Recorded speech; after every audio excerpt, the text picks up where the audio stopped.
It's Sunday, August 13th, 2017, and this is the Product Mentor Talk. Today, we're joined by one of our mentors, Frome, Content and Product over at Alpha. He's going to be leading a talk on high-velocity decision-making versus high-quality decision-making. It's going to be an amazing talk we've got here today.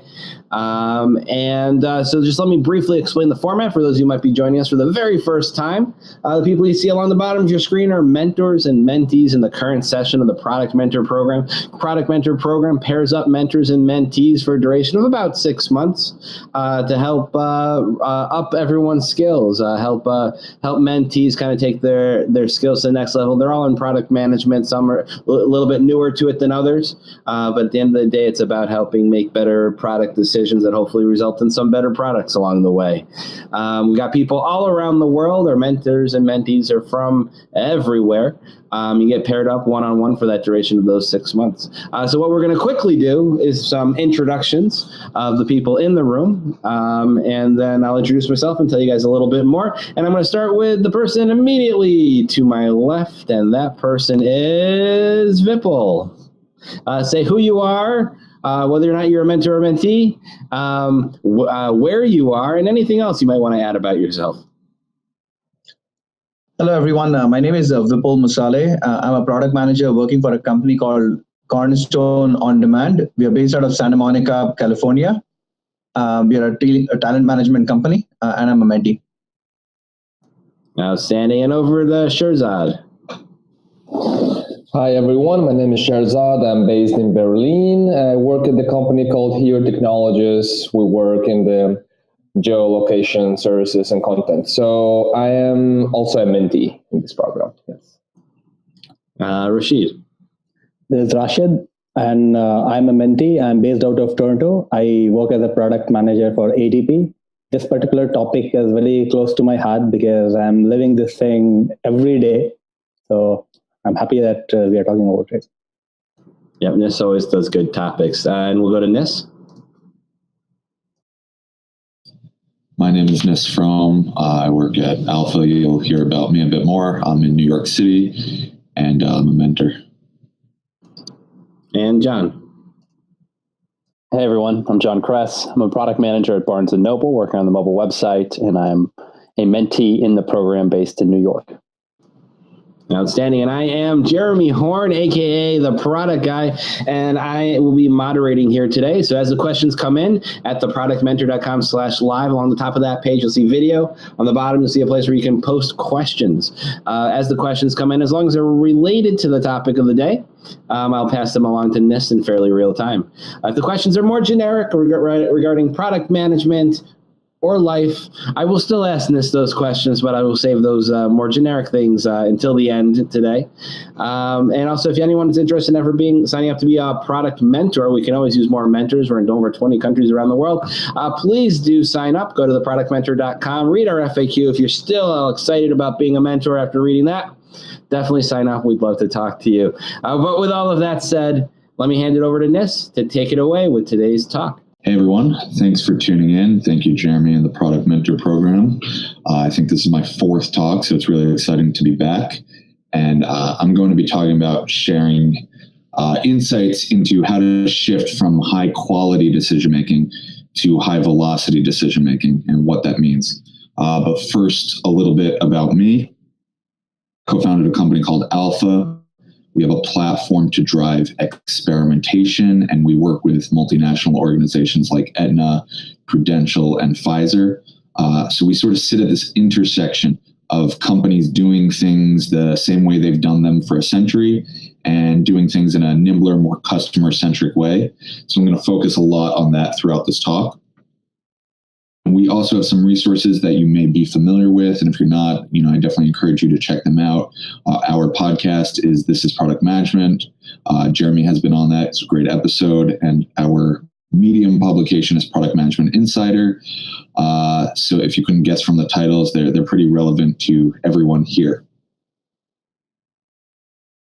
So our objective today is to understand the benefits of and install a framework for high velocity decision making.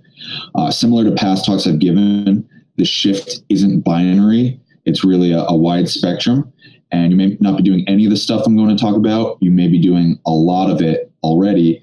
The goal isn't to go from 0 to 1. There is no 0 and there's no 1 here. The goal is really to make an improvement along the spectrum. So if you're doing really well, it's to do a little better. And if you're doing not so much, it's to see how much you can take on and do. So to give some background, the topic of high velocity decision making, it's been around for a while, but really heated up in the last few months when Jeff Bezos, the CEO of Amazon, in his latest letter to shareholders, he reiterated this theme he's been talking about for 2 decades now. And he has this concept of 2 competing kind of corporate operating systems and decision-making frameworks, which he calls day 1 and day 2.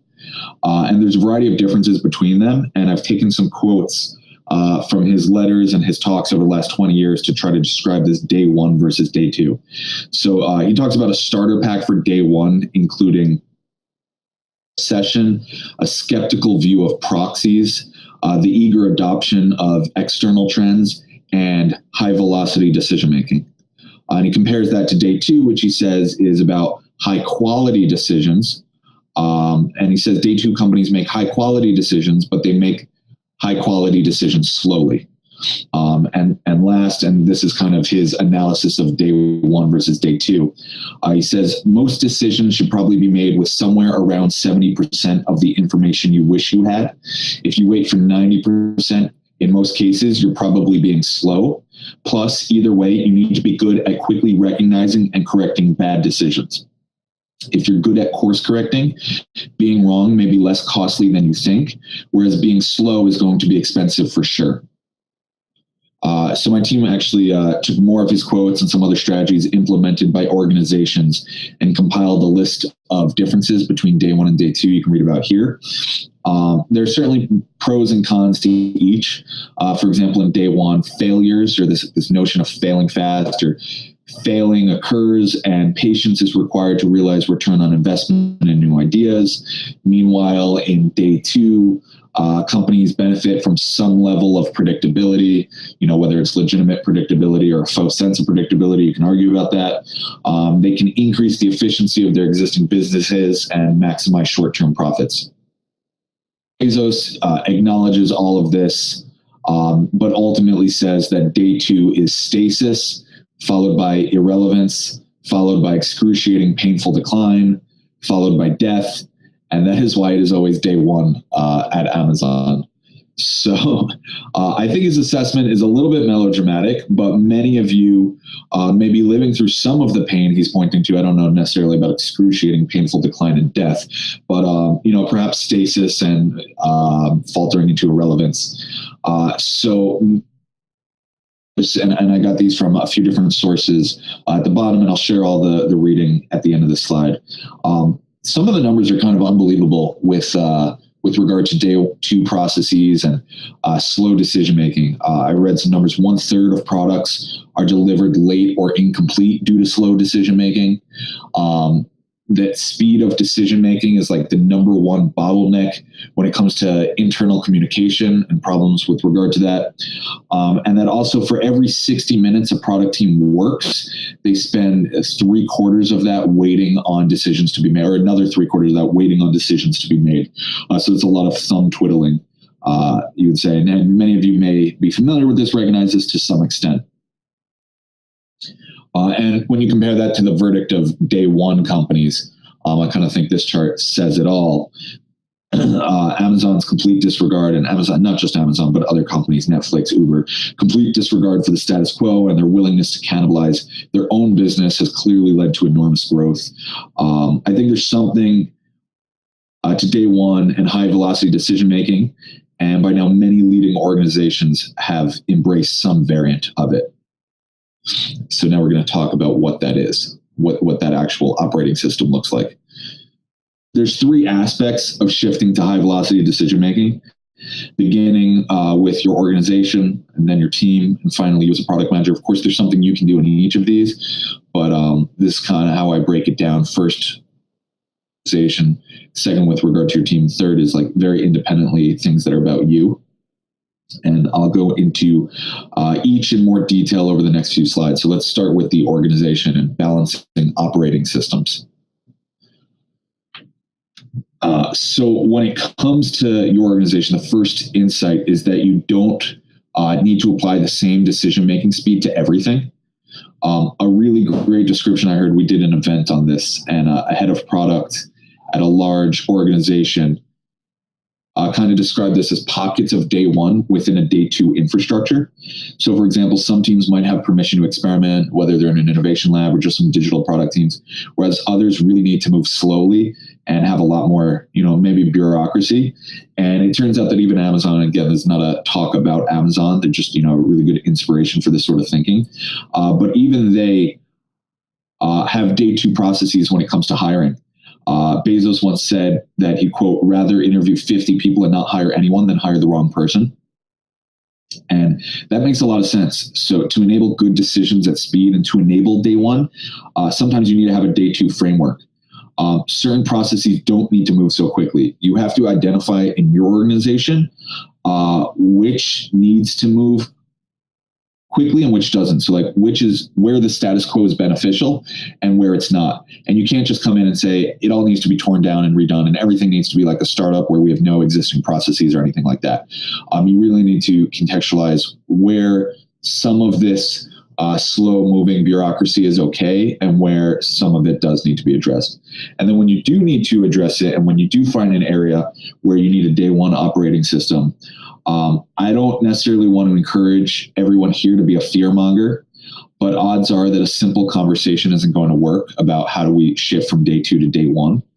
So you should, of course, try that and, just go based on the merits of day two and moving faster and see how that goes. Sometimes the only thing that works in certain companies, especially large companies, especially companies that have been around for a long time, is to really spell out the doom that the status quo is leading to. My advice here is to really know your facts and know your history, both from a macroeconomic perspective and a microeconomic one. So know your industry, know your competitors, know your products, both the ones you're working on and the ones you're not, and know who's eating your lunch. That's really what it comes down to. I think every company, big and small, has someone else eating their lunch or trying to eat their lunch. And this applies, just to the companies in every industry. I've seen that, even startups sometimes move slow in certain areas. Maybe they move fast on the whole, but slow in certain areas. So if someone is bottlenecking decisions that need to move faster, you have to explain to them the cost of doing so. And that's where fear, to some degree, you don't have to get, not necessarily to the point that Bezos got in that earlier quote, but to some degree, you have to explain to them the costs of moving slowly. And it can be extreme. It really can be extreme. I point to the Kodak moment in the slide, Kodak not recognizing changes, but a lot, the Fortune 500 turns over at a crazy rate nowadays. So I think it's okay to point to that. So moving on from the organization to the team dynamic, and there's a lot here. Concept of a risk matrix. So one of the keys is getting your team to move faster, have an explicit conversation about the costs and benefits of making a decision now versus spending more time to get more information and make a decision later. So there's two points to a cost benefit analysis. And I think we often focus on one without the other. So the first is, the costs. About the costs of being wrong. Sure, are they great? Are they small? And the costs of being slow. But also focus on the benefits. I think a lot of people kind of undervalue the benefits here, but focus on the benefits of speed and iteration, of your competitors who got to the market first with the wrong product, but iterated multiple times to get to the right product before you shipped your V1. So I think it's really important to articulate the benefits. Another point here is to not just the champions. I think that's kind of intuitive, is to address the champions who are already on your side with moving fast, but you really need to address what I've heard called kind of these back channeling naysayers. Those people are much more important. Not well aligned with you, who don't necessarily say anything in a meeting, might just be like, yeah, cool, do what you want to do. But then behind the scenes are kind of like screwing up this high velocity decision making. So, figure out what their beef is, what their issue with your processes are, and really address them, not confrontationally, but, try to see maybe they have legitimate concerns and legitimate interests and objectives. And, maybe something you're doing is infringing on that. So try to figure that out. Don't only address the people who already want to do everything you want to do. And then the second part here is when you have options and you're ready to make a decision, hesitation can be a massive bottleneck as well. So not all decision-making is slowed down by a lack of information. Sometimes it's just paralysis, even once you have all the information. Common for people to treat reversible decisions as irreversible decisions and to hesitate accordingly. Whereas in digital, there are really very few irreversible decisions. When you really internalize that, it can help you to mitigate this paralysis. I got this simple matrix from the head of engineering at Flatiron Health. We publish it on First Round Review. Again, all the resources are toward the end of the presentation. And this matrix, every team uses at their organization for a lot of decisions. It gives a lot of examples for where it's used, where they lay out the benefits and costs of each option A and option B. You have benefits, costs, and mitigations. And so they spell out the risk. They spell out the benefits and costs first, and then they spell out the risk that each will incur and ways you might be able to reverse the decision afterward, ways you might be able to de-risk and mitigate any of the issues from each option. And your team can use this framework to have confidence while making high velocity decisions. So again, there's two pieces here, which is the costs and benefits of moving fast with and without information. And then even once you have options given the information in front of you, eliminating or mitigating the paralysis from treating reversible decisions like they're irreversible. Second part of the team dynamic is hopefully going to be familiar with a lot of you here.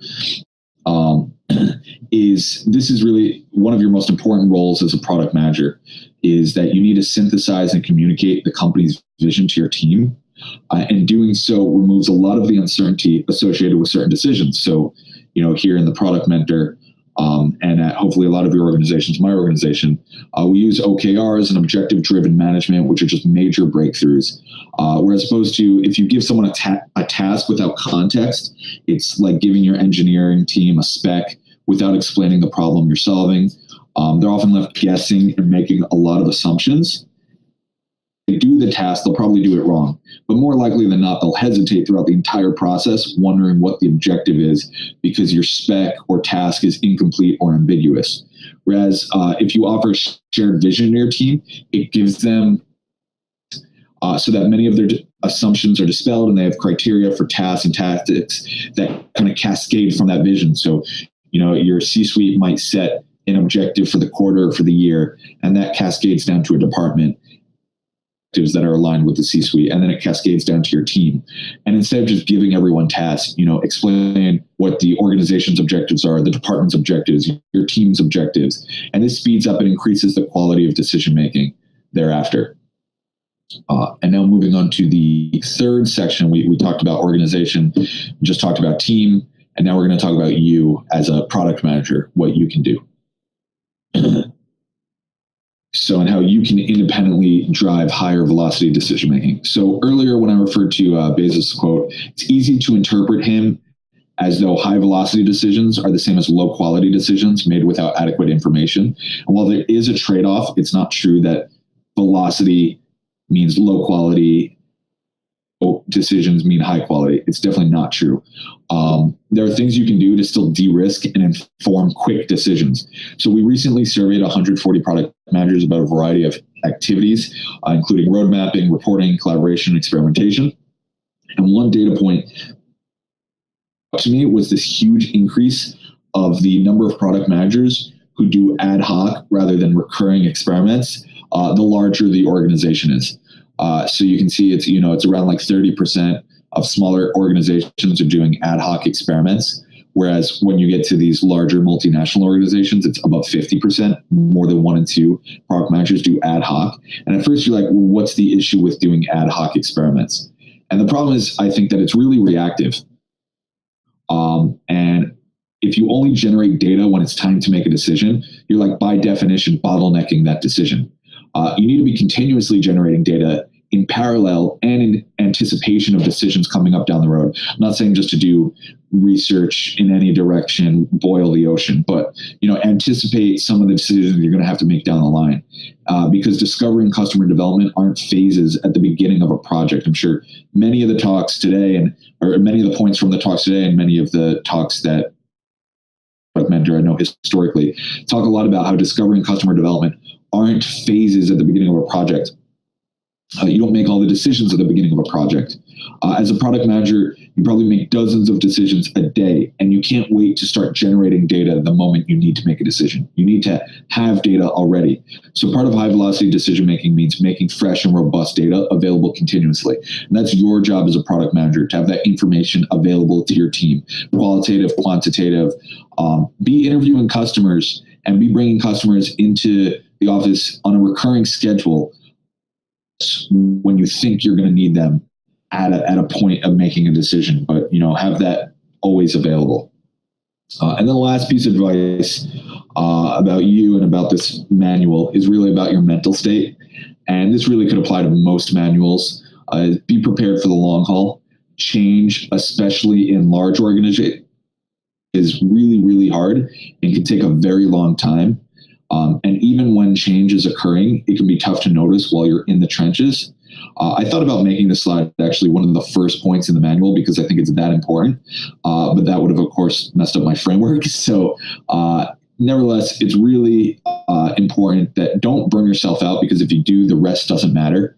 So treat this like a marathon, not a sprint, and maintain energy and pace yourself throughout the process.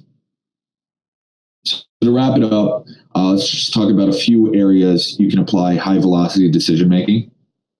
Going back to the initial step of the manual, where are these pockets or opportunities for pockets of day one?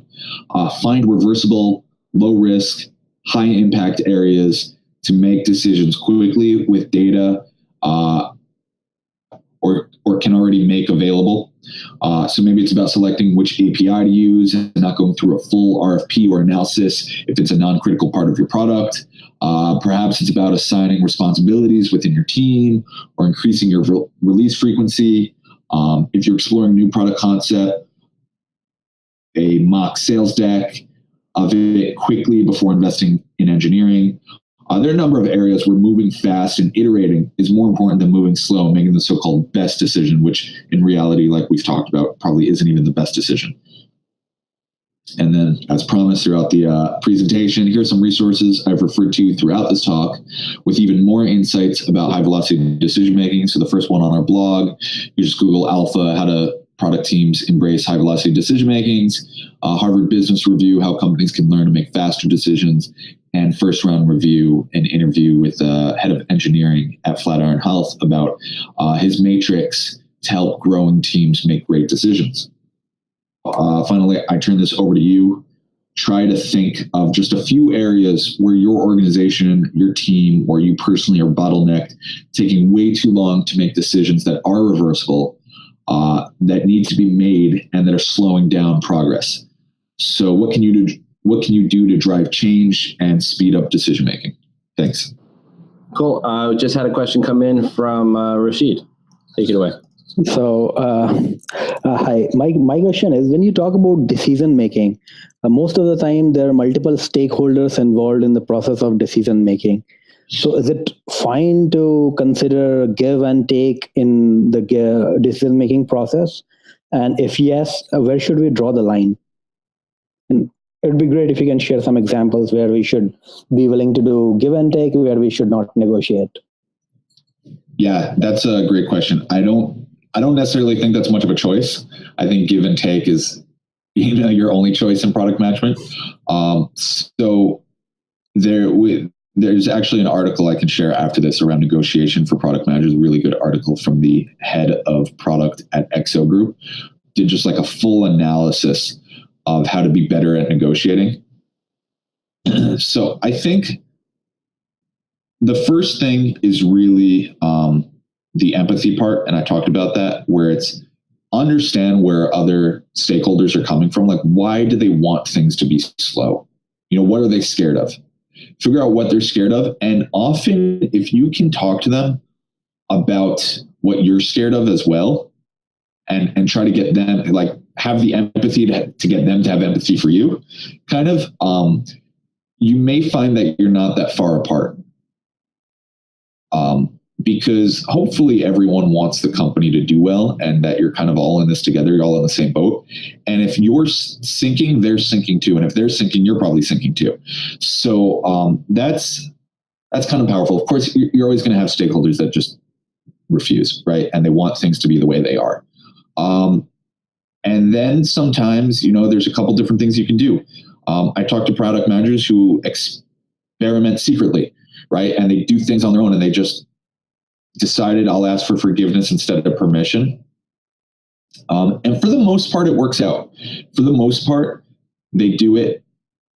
If it was bad, they reversed the decision before everyone finds out about it. And they'll get to a quick decision, whereas other people, they'll get to a good decision. They'll get to a good outcome before other people in the company even realize that they've tried something. And now they have data. And that once you have data, and once you have those few wins, and I talk about this in almost all my talks, like, broadcast those wins, like, make a meal out of it. When you do something a new way properly, like, socialize it, throw a party, get everyone to realize, like, whoa, the whole world didn't come crashing.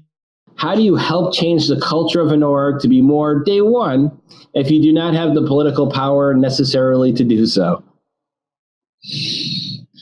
Yeah, definitely there's a lot implied in my talk today, that if you just got hired tomorrow, like today, your first order of business is probably not to change your whole company and get them to make decisions faster. Like, some of this does assume that you've been a product manager before, that you have some sway in the organization. Maybe you already have some wins under your belt, some influence. I think if that's the case, if that's kind of where you are, then maybe just focus on yourself and focus on the 2 points I talked about for yourself, not quite shifting the organization. Listen intently to some of the other talks today and throughout the session, and then maybe come back to this in a few months. So definitely this is not a day one thing. So it's, you're not going to change your Fortune 100 healthcare company tomorrow if you're right out of college. Next question, also from John Francis. How do you hold people accountable to high velocity decision making? Yeah, I think OKRs are a really good way of doing that. I think that's why, Jeremy implemented them in the product group. And I think people forget also what working was like, not necessarily before. Objective-oriented management has been around for a while, but in organizations where things are really micromanaged and you're given tasks and you don't know why you're doing them. If anyone was an engineer before, has worked with engineers in an environment where if you ask them what they're building, they would have no idea. And they're just building a spec, and they'll do things, make mistakes, where if they had any idea what the problem and solution you were focusing on, they wouldn't do that. But you just play broken telephone in the organization. Nobody really knows why or what the vision is or what they're doing. I think accountability is much easier in an objective-oriented environment where you have objectives and key results. So you hold people accountable to their key results. They agree to them, right? You didn't assign them. They picked them given the objectives that you had. Now, if they disagree with the objectives, you've got other issues. But at least in that context, that's an issue far down the funnel that you can deal with. But it's much easier to hold people accountable when they know why, what, and how, and they're responsible for setting their own key results. Cool. Next question, I'm going to hand it over to John to ask.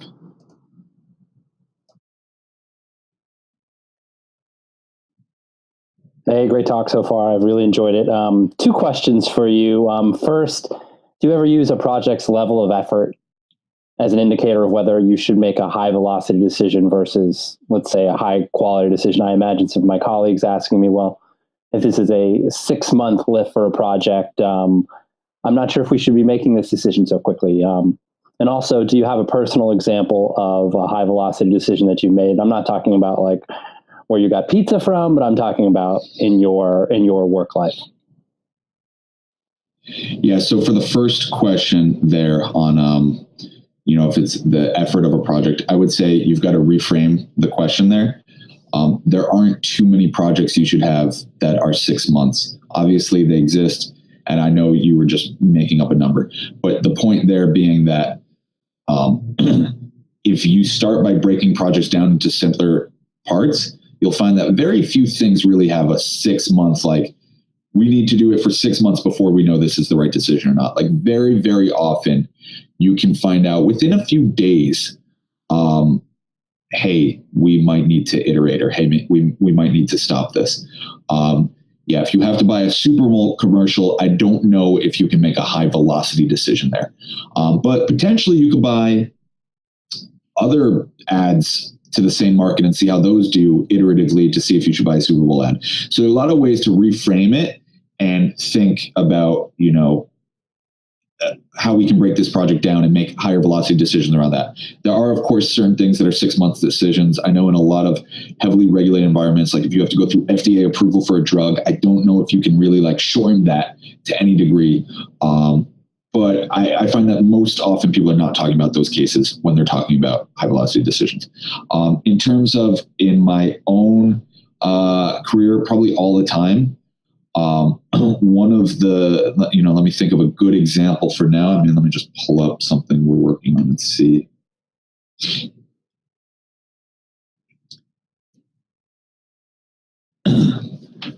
Let's see. A